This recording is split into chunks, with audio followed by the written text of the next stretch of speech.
কানিজিয়ার নস্টালজিয়ায় মাতল ঢাকা, আর তার কথায় নতুন করে স্বপ্ন দেখতে শুরু করলো বাংলাদেশের ফুটবল। আর্জেন্টিনার ফুটবল কিংবদন্তি ম্যারাডোনার এক সময়ের সতীর্থ ক্লাউদিও কানিজিয়াকে কাছে পেয়ে উচ্ছ্বসিত বাংলাদেশের ফুটবল ভক্তরা। খুদে ফুটবলারদের দিলেন সাফল্যের মন্ত্র, শোনালেন ম্যারাডোনার সঙ্গে কাটানো সোনালি সময়ের গল্প। আর বাংলাদেশের ফুটবল নিয়েও দেখালেন বড় স্বপ্ন, একদিন বিশ্বকাপ খেলবে বাংলাদেশ। বিস্তারিত কাজী মাহিম হাসানের রিপোর্টে। ফর্টিসের সবুজ ঘাসে শেষ বিকেলের বৃষ্টি, মেঘলা আকাশ, চারপাশে খুদে ফুটবলারদের উচ্ছ্বাস। সেই উচ্ছ্বাসের কেন্দ্রে দাঁড়িয়ে আর্জেন্টাইন ফুটবলের এক জীবন্ত কিংবদন্তি ক্লাউদিও কানাজিয়া। এক সময় যার দুর্দান্ত গতি আর সোনালি চুলের ঝলকে মাত্র বিশ্ব ফুটবল। 90-এর বিশ্বকাপে যিনি হয়ে উঠেছিলেন আর্জেন্টিনার অন্যতম ভরসা, সেই কানিজিয়াকে সামনে পেয়ে ঢাকা ইন্টার স্কুল চ্যাম্পিয়ন্স লিগের সমাপনী যেন রূপ নেয় স্মৃতির এক বিকেলে। বৃষ্টিবিঘ্নিত ফাইনালে বাংলাদেশ ইন্টারন্যাশনাল টিউটোরিয়ালকে হারিয়ে শিরোপা জেতে নৌবাহিনী কলেজ। ম্যাচ শেষে চ্যাম্পিয়নদের হাতে ট্রফি তুলে দেন কানিজিয়া। তিনি শুধু ট্রফি নয়, তরুণ ফুটবলারদের দিয়ে গেলেন আরো বড় এক উপহার, স্বপ্ন দেখার সাহস।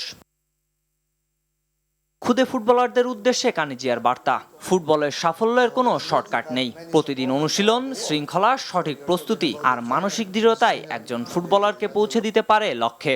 Playing in great or in good countries and good champions.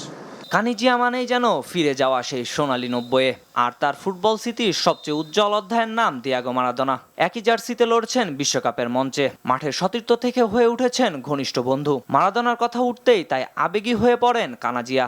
দুই বন্ধুর সেই চুমুর মুহূর্তও তার কাছে আজ শুধুই ফুটবল নয়, বন্ধুত্বের এক নির্মল স্মৃতি। প্রথমবারের মতো বাংলাদেশে এসে এখানকার মানুষের ফুটবল উন্মাদনায় মুগ্ধ কানাজিয়া। খুদে ফুটবলারদের ভালোবাসা আর আর্জেন্টিনার প্রতি বাংলাদেশের আবেগ ছুঁয়ে গেছে এই কিংবদন্তির হৃদয়। আর সেই ভালোবাসার প্রতিদানই যেন বাংলাদেশের ফুটবলকে নিয়ে দেখালেন আশার আলো।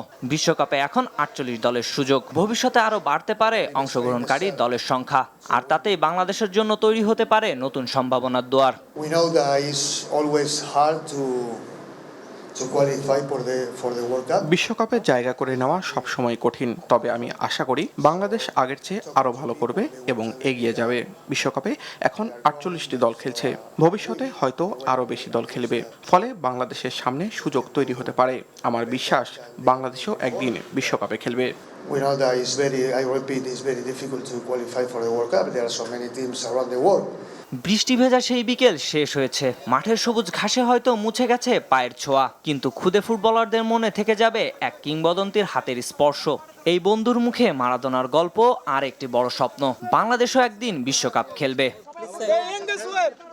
কানাজিয়া তাই শুধু ঢাকা মাতিয়ে গেলেন না, বাংলাদেশের ফুটবলের আগামী প্রজন্মের মনে জেলে গেলেন বিশ্বকাপের স্বপ্নের আলো। কাজী মাহিম হাসান, RTV।